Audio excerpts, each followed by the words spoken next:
Здравствуйте. В прямом эфире новости Татарстана, в студии Даяна Саитова. Традиционно в начале выпуска о значимых событиях столетней истории ТССР.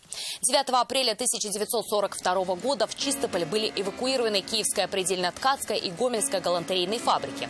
Так была основана трикотажная фабрика. Работали на фронт шерстяные носки, варежки, свитера, подшлемники для танкистов и летчиков. В послевоенное время ассортимент расширился, а в 90-х годах производство остановили. А сейчас о главных событиях этого дня и вот основное. Взгляд со стороны. Мне очень интересно наблюдать за тем, что происходит в Татарстане. Как федеральные эксперты оценивают работу республики по борьбе с коронавирусом, узнал Дмитрий Аринин. У кого нет, а кто и не считает необходимостью. Вам работодатель не сказал надевать? Говорили. Почему вы не слушаете? Потому что я считаю, что я не больная. Как соблюдают меры предосторожности в период пандемии, продавцы по магазинам прошелся Салават Мухаммадулян. Пока все дома. Забрать торфит. Как я должен отсюда его выкурить теперь? За неделю вывоз мусора в Казани вырос сразу на 30%. Почему и как с этим справляются операторы, узнал Рамиль Шайдуллин. На улице уже распускаются почки, а в домах топят, как в самые сильные морозы. Мы очень мучаемся, у нас 2 детей. Вот, все ходим раздетые, соответственно. Почему жильцам даже в карантин не сидится дома, узнавала Юлия Муратова. 9 новых случаев заражения коронавирусом зафиксировано в Татарстане за минувшие сутки. В этом списке теперь и районы республики.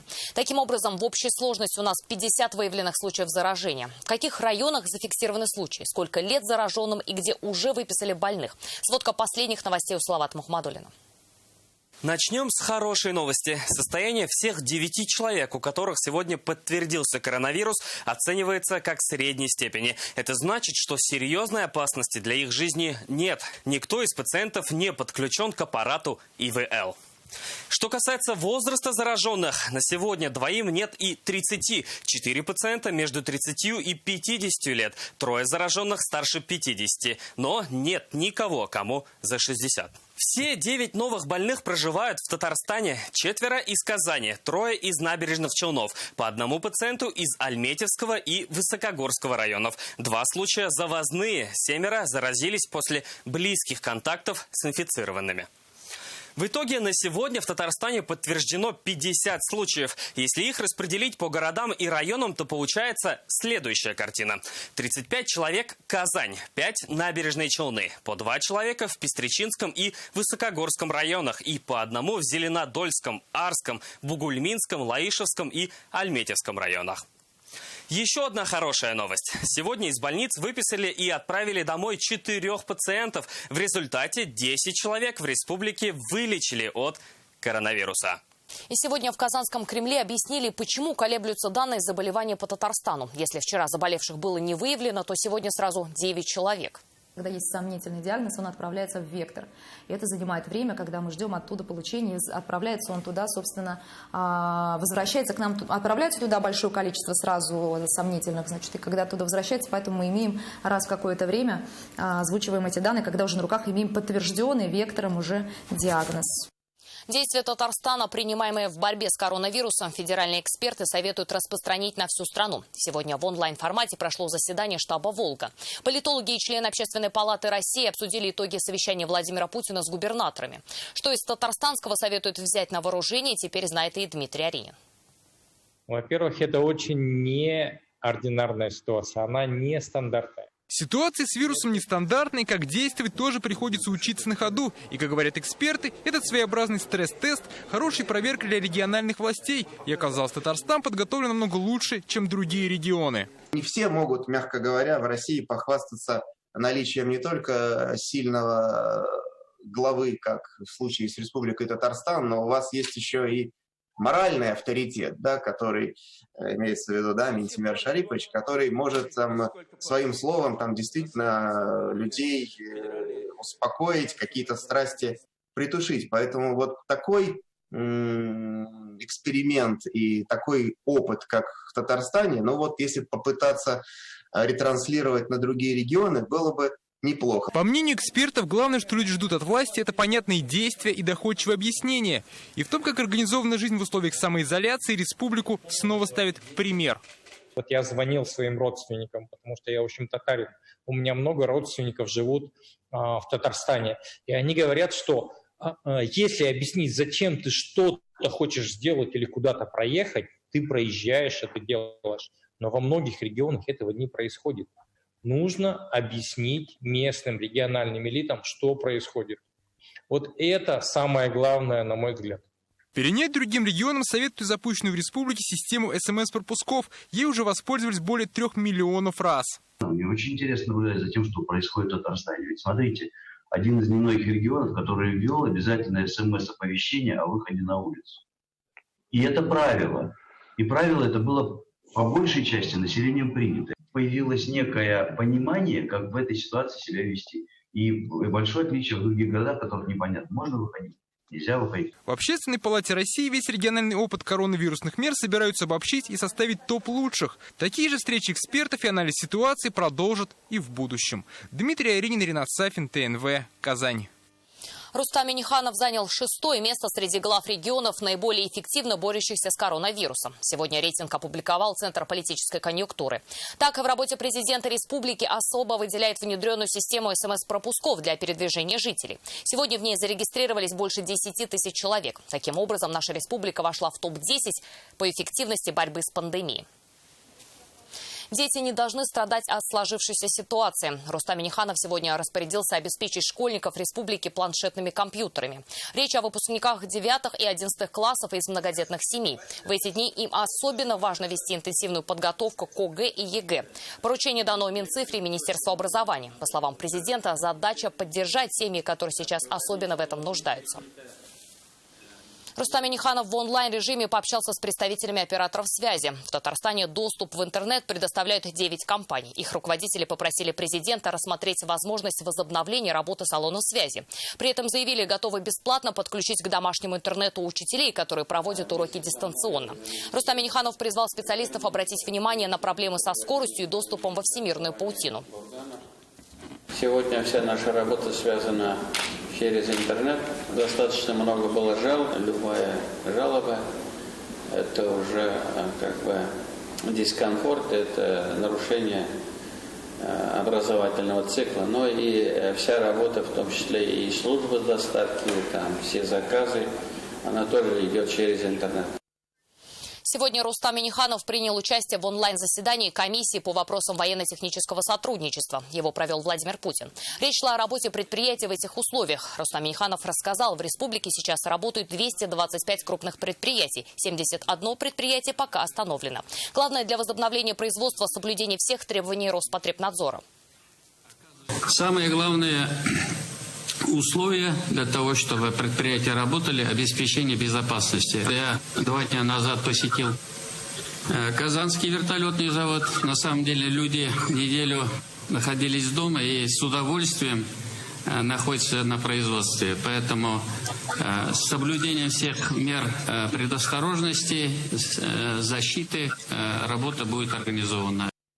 В связи со сложившейся ситуацией многие предприятия в республике начали производить средства защиты, в том числе на юге и востоке Татарстана. Так только в Азнакаево шили больше 2000 масок и передали в больницы республики. Какие еще фабрики наладили другое производство, увидела Филюза Хамидуллина. Мы занимаемся раскроем защитного костюма для медиков. На каждый костюм уходит 9 метров специального материала. Это нетканное полотно. Эльмира Петрова на фабрике работает 13 лет. Всю жизнь вязала носки, теперь шьет костюмы до маски. Тонкости пришлось освоить за день. Надо знать, куда какую завязку, сколько сантиметров идет завязка. На бахилы, на рукавники. А это уже многоразовые маски. Сначала отшили для своих сотрудников, теперь для населения. 10 минут уходит на пошив одной маски. В день делают 300. Если будет необходимость, готовы больше. Это ХБ ткань белая, это ХБ больно плотная. Мы ее пришиваем вместе. Вот так вот. Потом вот это готовая продукция, мы просто доворачиваем. Сейчас задействовано в пошиве масок и защитных костюмов порядка 30 сотрудников. Вышли по защитным костюмам, мы вышли на объем 50 костюмов в день. Куртка, балахон, бахилы, нарукавники, фартук – это основные элементы противоинфекционного костюма. Йознакай киимнери работает теперь в новых условиях. Раньше шили спецодежду для нефтяников. Сегодня задача другая. На данный момент здесь 5 предметов, но сейчас мы их дополняем еще 2 дополнительными предметами. Халат хирургический и подшлемник с пелериной. Материал поставляется из Нижнекамска. Все костюмы с антибактерицидной защитой. В день шьют 600 костюмов и масок. Их передают поликлиникам городов Юго-Востока. Около 200 тысяч масок нами было поставлено. Ну и в том числе, значит, отдельно сырья, кроя или заготовок для дальнейшего пошива порядка 70 тысяч. На предприятиях начали шить защитные комбинезоны и для работников полиции и социальных служб.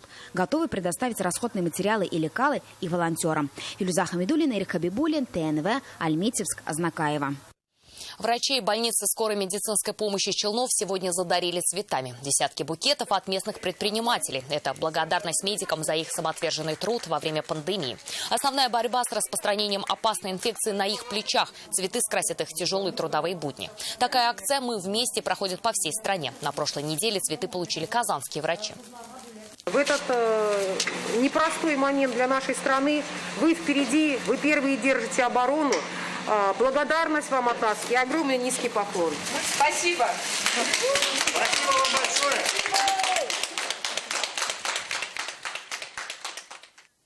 В Казани могут начать проводить тесты на коронавирус в частной лаборатории. Планируется, что сдать анализ смогут все желающие без назначения врача и наличия симптомов. По предварительным данным, речь идет о 2 клиниках, однако услуга будет платной. В Татарстане в общей сложности провели почти 18 тысяч тестов на коронавирус. Продавцы работают без масок и перчаток. Такие обращения начали поступать к нам в редакцию. Жалобы на продавцов продуктовых магазинов, хлебных киосков и цветочных ларьков. Хотя последние сейчас и вовсе могут работать только на доставку. Проехал по торговым точкам города Салават Мухаммадуллин. Почему без масок работаете? Масок нет нигде. Самый популярный ответ от продавцов. Хотя визуально маски у большинства все же есть. Чего не скажешь о перчатках. И масок нет, и перчаток нигде нет. И в аптеке нигде нет. Но заходим мы в помещение и что видим? Прямо у входа продают и перчатки, и маски. Только что продали человеку перчатки, а сами без перчаток. А у меня здесь вот такое средство. Оно намного эффективнее, чем перчатки. Вы дезинфицируете? Конечно, антисептиком постоянно. Приведя нас, некоторые работники торговых точек начали в спешке надевать маски. А по всему рынку прошло вот такое объявление. Уважаемые предприниматели, пожалуйста, не забывайте одевать маски и перчатки. Хорошо, тогда едем по другому адресу, который нам сообщил телезритель. По его словам, в хлебном киоске на Вишневского продавец работает без маски и перчаток. Информация подтвердилась. Почему вы без маски работаете? Не, дети, нет, я ничего не снимаю. И без перчаток. Почему вы маску не надеваете? В ближайшей аптеке фармацевты тоже без маски. Продуктовый магазин, и ситуация повторяется. В интернете пишут, что нужно больным. А вам работодатель не сказал надевать? Ну, говорили. Почему вы не слушаете? Ну, потому что я считаю, что я не больная. Но покупателей это не отпугивает. Если он без маски, то не подойдете? Ну, подойду, но все-таки дистанция есть какая-то, поэтому по мере дистанции. Да где как? Народный и... Откровенно говоря. А не боитесь? Ну, чего мне бояться? Я старый офицер, Афганистан, мне 74-й год. Не боялись еще накануне похожие цветочные магазины на московском рынке. Но сегодня их двери оказались опечатанными. Они могут работать только на доставку. А те торговые точки, чья деятельность не запрещена, обязаны соблюдать санитарные нормы. А покупателям не будет лишним, в случае чего напомнить об этом тем, кто стоит по ту сторону кассы и прилавка. Салават Мухаммадуллин, Рамзиль Гарипов, ТНВ, Казань. В квартире плюс 30 к батареям не прикоснуться, а выдерживать домашний карантин становится невыносимо. На жару в своих квартирах жалуются казанцы практически со всех районов столицы. По словам казанского исполкома, отключать тепло еще рано. Что же делать жильцам, когда дома невозможно, а на улицу нельзя? Разбиралась Юлия Муратова. Горячий вот уже больше нельзя трогать, потому что горячо. Татьяна Марголис показывает, батареи раскалены до предела. Несмотря на тепло и солнце за окном, а сегодня плюс 12, в ее квартире на Зорге топит, как в январе. У нее открыты все окна и балкон. Этот 47-й дом единственный во всей округе, где нет узла погодного регулирования. И в квартирах действительно настолько жарко, что даже в условиях карантина люди вынуждены почаще выходить на улицу, чтобы хоть немного отдышаться. У нас точно такая же температура, за 30 градусов дома. Мы очень мучаемся, у нас 2 детей. Вот, все ходим раздеты. Очень жарко. Ну, хоть убавили бы. Уж не говорим, это выключать нельзя. Евгений Маргулис, староста этого дома, говорит, обжигают не только батареи, но и счета оплаты. В управляющей компании уже частый гость. Счета приходят космические. Где-то под 8 тысяч. Я уже, потому что я старший по подъезду, я ходил, говорил, просил. Почему так топят? С вопросом сотен жителей мы обратились в управляющую компанию «Бриор плюс К». Другие пожалуются, скажут, нам холодно, почему отключили, на основании чего. Если хотят отключить, тогда собственники должны проголосовать 100%. По нормативам температура дома не должна быть выше 24 градусов, но от превышения нормы страдают и жильцы домов 43 и 49 на улице Татарстан, а большинство из-за самоизоляции в своих квартирах. У меня открыто все, девочки. У меня открыты окна, на вертикалке стоят. Балкон вообще мы не закрываем круглый год. Капремонт пока не запланирован на этих домах. Отопление на данный момент убавлено до минимального возможного уровня. Поэтому, если очень жарко, можно подать коллективное заявление с просьбой отключить тепло. Пока, как сообщает Казанский исполком, отключать его не планируют. По нормативам погода должна 5 дней продержаться на уровне не ниже 8 градусов тепла. Пока же она в 2 раза ниже. Юлия Муратова, Игорь Романов, ТНВ, Казань. Чем дольше дома, тем больше ссора. За неделю количество производимого казанцами мусора выросло на 30%. Люди на самоизоляции стали больше потреблять, плюс начался дачный сезон. Нагрузку на уборщиков увидел и Рамиль Шайдуллин. Грузовик заполняют тем, что успело накопиться за день. Только из одной многоэтажки это 4 бака. По всей Казани таких тысячи, говорит Антон Митюгов. В 12 часов уезжаем ночью. И до скольки работаете? Пока не закончим. Антон Митюгов, водитель мусоровоза, замечает, у жилых домов мусора навалом, но не в городе в целом. Даже меньше стало. Рестораны все закрыты, кафе закрыто. Мусора меньше. Чего не скажешь о частном секторе, где в эти дни творится такое. Мусор бытовой и мусор строительный скапливается так, что за один раз его просто не вывести. И в этом можно убедиться. Мусоровоз бессилен перед бревнами и спиленными деревьями, лежащими прямо в контейнерах. Вообще мы ежегодно сталкиваемся с этой ситуацией, когда нерадивые граждане размещают в контейнерах и бункерах для накопления твердых коммунальных отходов отходы от сноса и разборки зданий и сооружений, строительные отходы. А как я его подниму? Так и будет валяться, вот этот бревно, как я его подниму? Давайте попробуйте, поднимите сами, поднимите. Килограмм 150. Уборщик Дмитрий Боровков пытался это сделать и сам. Говорит, бесполезно. Вот машина, видите, подъехала. Один бункер забрали, это они поднять не смогли. Это оно по-любому не может забрать, торчит. Как я должен отсюда его выковырять теперь? Мужчина обращался и к жителям. Тщетно. Они по-прежнему несут сюда как мусорные пакеты, так и спиленные ветки. Нельзя, конечно. Ну, выкидывают. А мусора тем временем становится все больше. По данным регоператора ПЖКХ, только за неделю нагрузка возросла на 1/3. Кто-то из детей уже начал убираться на прилегающей территории, кто-то еще не приступил. Для этого мы на протяжении нескольких месяцев приобретали технику, эти завалы полностью устраняем. И только уборщики продолжают объяснять жителям, что можно нести в контейнеры, а чего не следует. Ведь бревна и доски – это не ТКО, но загораживают почти все. Рамиль Шайдуллин, Данил Филатов, ТНВ, Казань. Татарстанские экологи не хотят допустить обмеления Волги в этом году. Какими мерами, читайте в интернет-газете «Реальное время». Это новости Татарстана, и смотрите далее. Запахло жареным. А что это? Мангал, немножко ветки жёг, и все. МЧС Татарстана провели рейд по дачам, защитили свои дома казанцы. Увидела Наталья Мезина. Гора проблем. Вот на данном месте был выброс отходов зафиксирован. Кто скидывал мусор около поселка Самосырово и какой штраф за это грозит, расскажет Рамиль Галиуллин. Шашлыки отменяются до конца мая. Завтра в республике стартует противопожарный режим. Проверки в Казани уже начались. Наталья Мезина увидела, кто успел нарушить закон в новом дачном сезоне.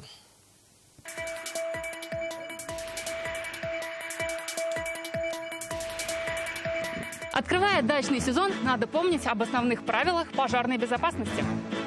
Во-первых, на даче обязательно должен быть огнетушитель. Если же нет огнетушителя, на участке должна быть бочка на 200 литров. А вот сжигание веток и приготовление пищи на открытом воздухе строго запрещено. Первым нарушителям уже выписывают штраф в 2000 рублей. Пояснения какие-то можете дать? Да нет, так где пояснить. То есть вы вину признаете свою? Ну, жёг же ветки. Свою вину Вячеслав признает, да и обжегся законом впервые. Ветки это просто за долгий год накопился. Это как-то такую тему. Обычно, как все говорят, в бане тоже сжигал, да. Ежедневные рейды по дачным участкам сотрудники МЧС проводят с 1 апреля. Этот случай правонарушения в авиастроительном районе первый. Остальные пока нажаренным не попадались, но памятки с противопожарными правилами раздают всем. С 1 апреля 2020 года введен особый противопожарный режим, в условиях которого запрещается сжигание мусора, сухой растительности. Конечно, нужны. Нас ведь надо обязательно учить, предупреждать. Под строгим контролем садовое товарищество на 320 участков держит Галина Малмыцкая. За 19 лет руководства 2 возгорания. Считает это достижением. Для пожарной безопасности на территории установили новую емкость на 50 кубов. Однако построили ее не по правилам, возмущается председатель. Установили на новый бак, но неправильно положили трубы. Она не соответствует нам, как нужно нам. Пожарная, если, не дай бог, заедет, все тут нарушит. Трубу надо передвинуть. Несмотря на нарушения, штрафовать их не стали. Во-первых, есть емкость старая и до сих пор действующая. Во-вторых, она в 3 раза больше. С 1 апреля 2020 года по 30 мая 2020 года на территории города Казани введен особый противопожарный режим. Также с 10 апреля по 17 мая на территории всей Республики Татарстан будет введен особый противопожарный режим. За 3 месяца этого года в Татарстане зафиксировано уже больше 1000 пожаров. 41 из них в Казани. Наталья Мезина, Алмаз Зейдинов, ТНВ, Казань. Казанская ТЭЦ-3, несмотря на нерабочие дни, продолжает без перебоев подавать электричество и тепло в дома жителей. Особые меры приняты и для защиты персонала. Как идет работа, увидела Алия Харудинова. Осматривается отсутствие масла, отсутствие графитовой пыли. Любая работа только в перчатках и масках. Тепло и электроэнергия предприятиям и населению нужны без перебоев. Дезинфекция не только рук, но и всего помещения. Каждые 2 часа. Во всех помещениях находятся антисептики. Весь персонал ходит в масках защитных, одевают перчатки. Также в рамках данных мероприятий производится обработка помещения. Это поверхности касания, дверные ручки, столы, оргтехника. Совхозчик, котельного, Минибаев, выйди на связь. Часть персонала перевели на удаленку, но управлять станциями только дистанционно невозможно. Оборудование требует контроля 24 часа в сутки. Любую поломку или аварию сразу можно увидеть на мониторе компьютера. И тут тоже каждые 2 часа дезинфекция.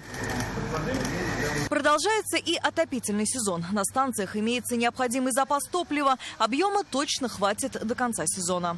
Мы работаем круглосуточно, 7 дней в неделю. Конечно, часть персонала, который занимается документооборотом, мы перевели на удаленную работу с компьютеров, там, где это не мешает производству. Офисные сотрудники готовят документы, ведут договорную работу, а в случае необходимости готовы тут же прибыть на рабочее место. Алия Хайрудинова, Ренат Сафин, ТНВ, Казань. Весна принесла им не подснежники, а кучу мусора. Горы строительных отходов обнаружили специалисты Минэкологии в поселке Самосырово. Мусор туда свозили грузовики. Вместе с инспекторами туда отправился и Рамиль Галиулин.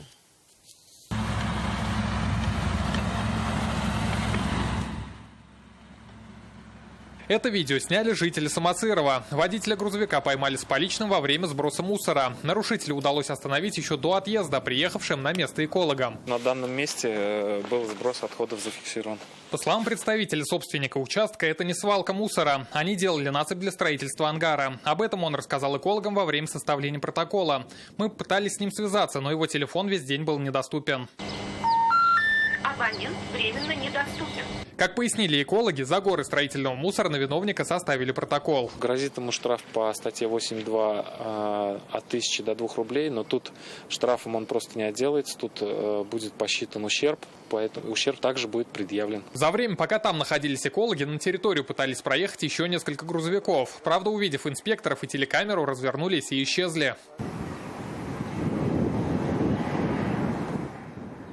С момента закрытия Самосыровской свалки прошло уже 3 года, но окрестности по-прежнему манят водителей мусоровозов, и количество отходов в этом районе не уменьшается. Например, эти кадры мы сняли в минувшем году. Инспекторы Минэкологии обнаружили горы бытовых отходов, строительного мусора и пустых бутылок на 3000 квадратных метрах недалеко от поселка Самосырово.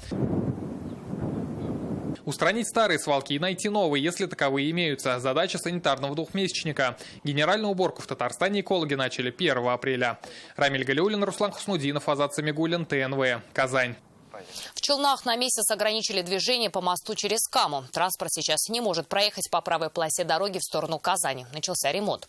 Изменится ли теперь ситуация и что еще обновят, кроме дорожного полотна, расскажет Вероника Гайнудинова. Трасса М7. Мост через Ткаму по сооружениям Нижнекамской ГЭС. Выезд из Челнов перекрыт. Все движение только по встречной полосе из-за ремонта дорожного полотна. Но водители готовы потерпеть. Обновление дорога ждала давно. Там ужасно все было. Очень было плохое, колеса пробивали, да. Были пробки. Ну, естественно, ремонт нужен, потому что состояние дороги ужасное, и это аварийная обстановка будет. Ямочный ремонт там начали еще в январе, говорят дорожники. А сейчас полностью будут менять полотно. Протяженность моста 1300 метров. Площадь ремонтных работ 10,5 тысяч квадратных метров. На данный момент ведется фрезерование асфальтобетонного покрытия. То есть полностью снимается старый асфальт до бетона, до бетонного основания. Вот. После этого будет частично заменен бетон. После ремонта, обещают строители, тут будет не только новый асфальт, но и, что немаловажно, ливневая канализация и ограждение проезжей части. Все работы, как отметили в предприятии автомобильных дорог, проводятся по гарантийному обслуживанию моста. Завершить ремонт этой части дороги планируют к майским праздникам. До этого времени движение здесь будет перекрыто. Вторую полосу трогать не будут. Она, по мнению специалистов, не требует капитальных вмешательств. Вероника Гайнудинова, Ильшат Аюпов, Рамиль Закиев, ТНВ, Набережные Челны. В Альметьевске заработал уникальный арт-объект. Прямо из окон каждый вечер можно наблюдать лазерное графическое шоу на здании городской котельной. На 3 языках написано «Нет места лучше дома». Это призыв горожанам не выходить на улицу. Новая инсталляция – это часть арт-программы «Сказки о золотых яблоках», которая входит в уникальный проект, инициированный компанией «Татнефть» и начатый в Альметьевске год назад. А у нас на этом все. Оставаясь дома, будьте в курсе всех событий вместе с нами. Еще больше новостей в наших соцсетях ВКонтакте, Инстаграм. Сейчас прогноз погоды. До встречи.